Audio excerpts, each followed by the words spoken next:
വയനാട്ടിലെ ഉരുൾപൊട്ടലിൽ എല്ലാം നഷ്ടപ്പെട്ടവർക്കുള്ള പുനരധിവാസം വേഗത്തിൽ പൂർത്തിയാക്കുമെന്ന് റവന്യൂ മന്ത്രി കെ രാജൻ. ആഗസ്റ്റ് 30-നകം താൽക്കാലിക പുനരധിവാസം പൂർത്തിയാക്കുമെന്നും അദ്ദേഹം പറഞ്ഞു.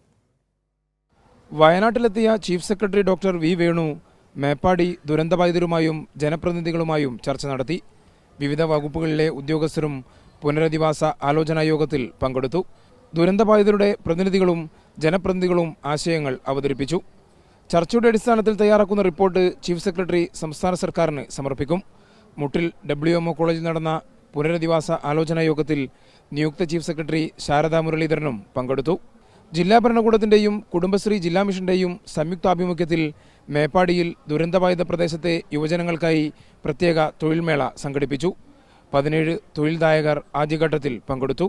ഞങ്ങളെ ഫാമിലി മെമ്പേഴ്സ് ആണെങ്കിലും ഒരുപാട് പേര് ഇതിൽ പെട്ടിട്ടുണ്ട്. ഇപ്പോഴും കുറേ മിസ്സിംഗ് ആണ്. അങ്ങനെയുള്ള സമയത്താണ് നമുക്കിപ്പോൾ ഒരു ജോബ് വേക്കൻസിയുടെ കാര്യം നമ്മൾ അറിയുന്നത്.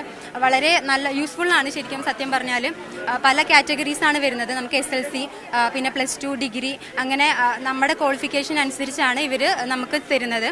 സർക്കാരിന്റെ തൊഴിൽ പോർട്ടലായ DWMS-ൽ രജിസ്റ്റർ ചെയ്തവരും പുതിയ തൊഴിലന്വേഷകരും മേളക്കെത്തി.